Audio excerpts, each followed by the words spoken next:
म्हणजे नमस्कार. नमस्कार.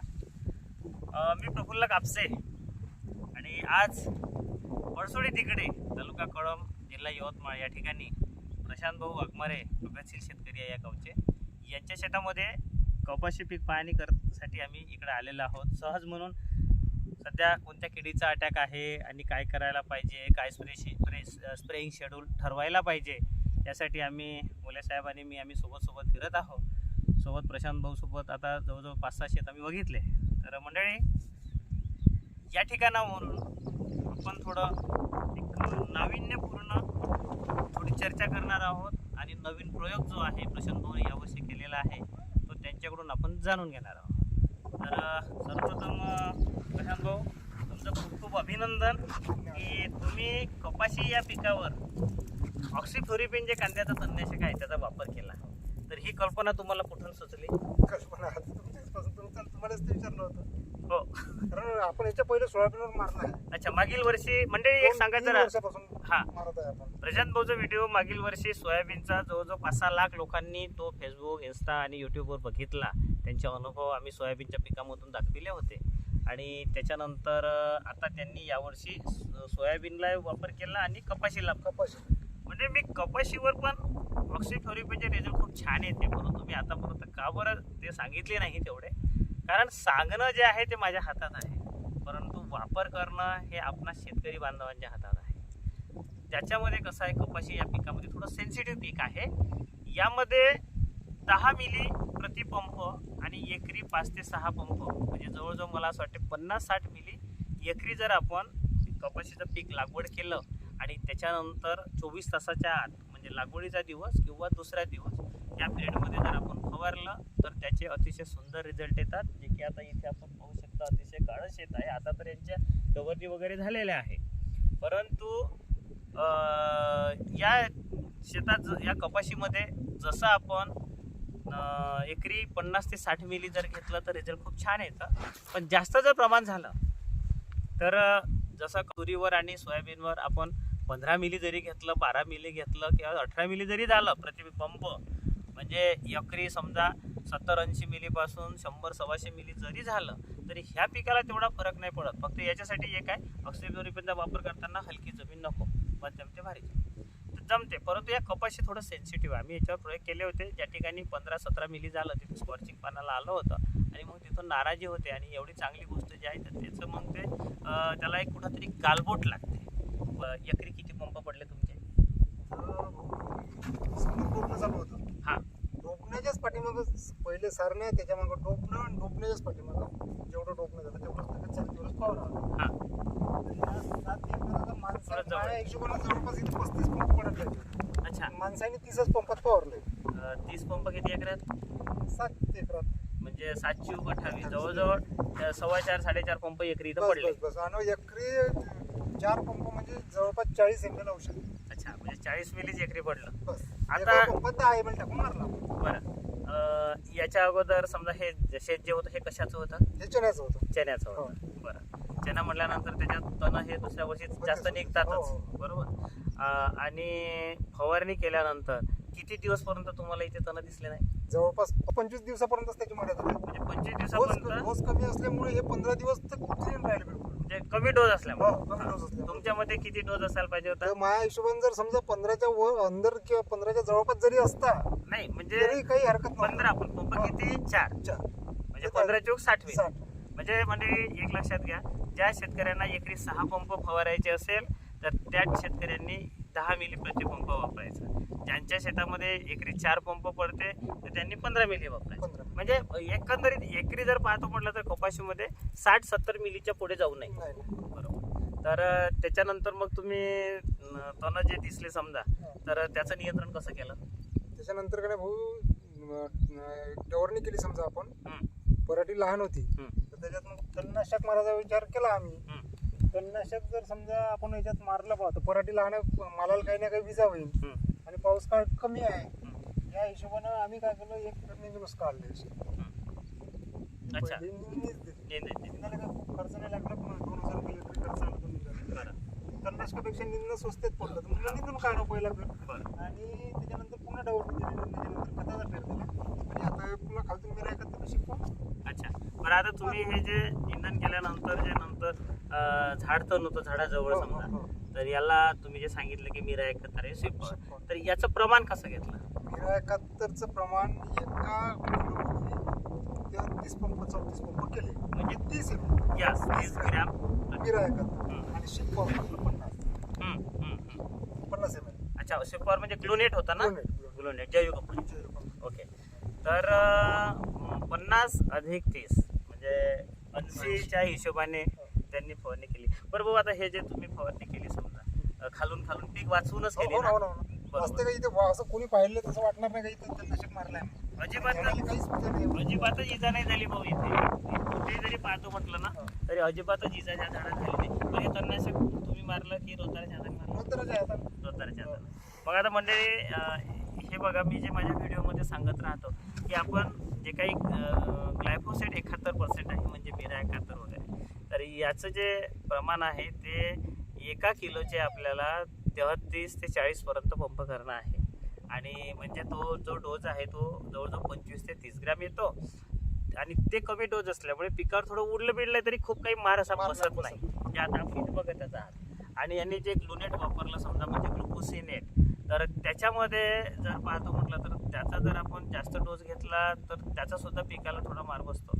परंतु कमी डोस घेतला तर पिकाला फुटवा येतो. म्हणून ते आपण सोबत मिरा 71 किंवा जे याच्यासाठी टाकतो की कुठंतरी ते आतमध्ये पूर्ण मुळापर्यंत तण मेलं पाहिजे. म्हणून त्याचाही डोस कमी, याचाही डोस कमी, आणि ह्या दोघांच्या कमी डोसनं युती करून मिरा 71चे आणि स्वीप पॉवरचे, म्हणजे मला असं वाटतं ग्लुनेट होतं आणि ग्लायफो 71 तुमचं होतं जयचं, या दोघांची युती करून या ठिकाणी खालून फवारण्यात आला आणि अतिशय सुंदर रिझल्ट या ठिकाणी आपल्याला दिसत आहे. अजिबातच इथं कुठं झाडाला मार बसलेला नाही आणि मंडळी आता पीक पाहू शकता खूप सुंदर आहे.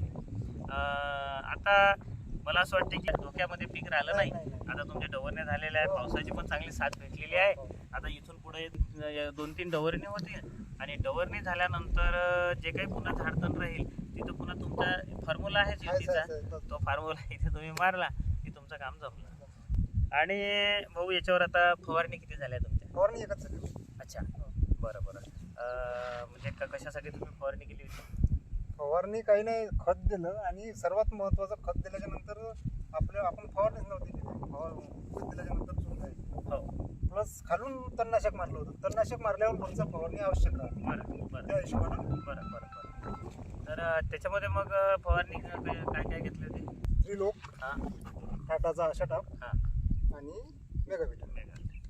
मंडळी, आता भाऊनं फॉर्म्युला आपल्याला सांगितला पहिल्या फवारणीचा.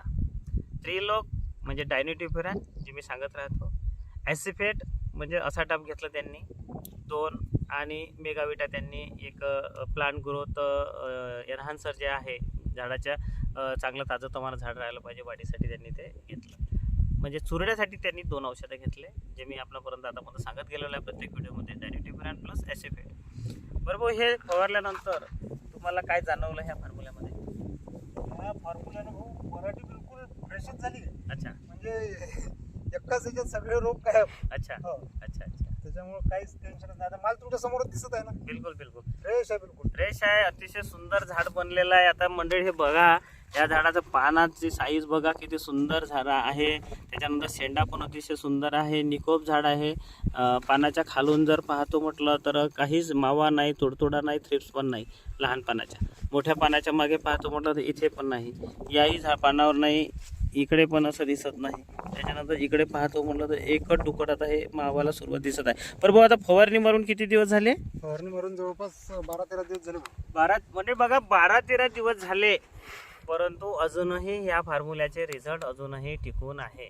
पण झाडाला फुटवे बांधून आणि फुटवे सुद्धा असे छान येत आहे. आणि भाऊ ही व्हेरायटी कोणती आहे? हे आहे बाहुबली प्लस, मैको कंपनीची बाहुबली प्लस.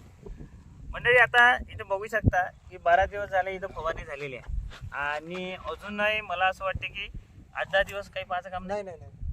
म्हणजे अशा कॉम्बिनेशन जर आपण फवारणी घेतली तरी 15-20 दिवसापर्यंत आपल्याला फवारणी घ्यायचं काम पडत नाही आणि पीक हे ताजं तवान आणि सुंदर राहते. म्हणून मंडळी की कोणतीही गोष्ट करताना त्या गोष्टीचा व्यवस्थित अभ्यास करून आणि त्या पद्धतीचं व्यवस्थित फॉर्म्युलेशन आपण करूनच ती गोष्ट केलेली पाहिजे. भाऊ आता इथून तुमचा जे पुढचं नियोजन आहे, कपाशी पीक घेतल्यानंतर दुसरं पीक वगैरे काही येणार आहे का? हो ना भाऊ, अच्छा आहे. जर कपाशी जर लवकर जर झाली आपली खाली, हा. गहू घ्यायचा विचार आहे. अच्छा अच्छा अच्छा अच्छा.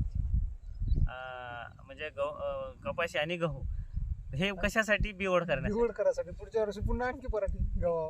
एक गोष्ट आपल्याला लक्षात घ्यायला पाहिजे मंडळी, की जसं आता हे शेत मागच्या वर्षी चण्याचं होतं, त्याचा तो बिवड आहे, त्याच्यामुळं पराठी खूप छान आलेली आहे, सोबत त्यांचं व्यवस्थापन पण छान आहे. आता याच्यानंतर पुढच्या वर्षी त्यांनी असं ठरवलं आहे की गहू घ्यायचा, कपाशी काढून जवळजवळ डिसेंबरपर्यंत आपली कपाशी घेऊन घ्यायची आणि नंतर मग गहू घ्यायचा. गहू घेतल्यानंतर पुन्हा पुढच्या वर्षी याच्यावर कपाशी घ्यायची. म्हणजे मंडळी पिकाची जी फेरपालट आहे ते अतिशय महत्त्वाचे आहे. तर हे होतं मंडळी ऑक्सिफ्लोरिपेन म्हणजे कांद्यावरचं तणनाशक. म्हणजे एकंदरीत म्हणजे आपण जे तणानं त्रस्त झालेला आहोत, हा व्हिडिओ काढण्यामागचा जो आमचा उद्देश आहे तो म्हणजे आपण शेतकरी जे तणानं त्रस्त झाला आहोत, मजूर मिळत नाही, खूप पैसे लागतात निंदायला, परंतु वेळ जर वेळ बघून योग्य वेळी जर आपण योग्य तणनाशकाचा वापर केला तर नक्कीच आपण तणाचं नियंत्रण करू शकतो. आता इथे बघू शकता की यांनी पीक लागवड केली, ऑक्सिफ्लोरिपेन प्रतिपंप 10 मिली फवारून दिलं. त्याच्यानंतर तणं हे 20-25 दिवस आले नाही. नंतर तणं जेव्हा आले त्यावेळेस डायरेक्ट पीक मोठं झालं होतं. खालून ग्लुफोसिनेट आणि ग्लायफोसेट त्यांनी फवारलं. म्हणजे मधातला जो यांचा पिरियड होता, जे महागाचे तणनाशक पिकाच्या वरून आपण मारतो, तो चुकला की नाही भाऊ? जे की जास्त पैसे लागते समजा त्याला. म्हणून आपण सुद्धा येणाऱ्या हंगामामध्ये कुठेतरी तणाचं योग्य नियंत्रण जर केलं तर तणासाठी जो होणारा खर्च आहे निंदनासाठीचा तो वाचू शकते. बोले साहेब, काय सांगाल तुम्ही एकंदरीत सगळ्या सिच्युएशन बद्दल? तण बिलकुलच राहिलेलं नाही आणि पूर्ण चक आहे. म्हणजे यांचा जो पहिला फवारणीचा खर्च होत होता एकरी 2-2.5 हजार रुपये, हा फक्त 60 ते 70 रुपयात त्यांचा 2 ते 2.5 हजार रुपये एकरी खर्च वाचला ऑक्सिफ्लोरिपेन ऑक्सिफ्लोरिपेनमुळे. अच्छा. आणि हे प्रयोग मी घरी सुद्धा सोयाबीनला म्हणजे 15 मिली वापरून पंपाला केला, तर बिलकुल मलाही एक फवारणीचा खर्च वाचला. बरोबर. म्हणजे मंडळी ऑक्सिफ्लोरिपेन हा जो तणनाशकाचा घटक आहे, जे की कांद्यावर फवारला जाते, तो आता हळूहळू यावर्षी तर लाखो शेतकऱ्यांनी त्याचा वापर केलेला आहे, जे आम्ही व्हिडिओ वगैरे टाकले होते आणि एकमेका शेतकऱ्यांना त्याची प्रेरणा मिळालेली आहे. तर हा एक चांगला प्रयोग या व्हिडिओच्या माध्यमातून आपल्या सगळ्या शेतकऱ्यांपर्यंत आम्ही पोहोचवला आणि त्याचे खरोखर सुंदर रिझल्ट आपल्याला मिळालेले आहे. तर आशा करतो मंडळी की भविष्यामध्ये सुद्धा आपण तणाचं चांगलं नियंत्रण करा आणि शेती जो अवास्तव विनाकारण पैसा खर्च होतो, कारण मग तोच पैसा आता तुम्ही रासायनिक खतावर आहे, सेंद्रिय खतावर आहे, फवारणीवर आहे, जर इकडे वळवला तर 4 बोंडक तुमच्या कपाशीला जास्त लागणारच आहे. तर हे होतं मंडळी तिकडे परसोडी इथून प्रशांत भाऊ वाघमारे यांच्या शेतामधून छोटीशी माहिती. पुन्हा भेटू पुढील व्हिडिओमध्ये. तोपर्यंत नमस्कार.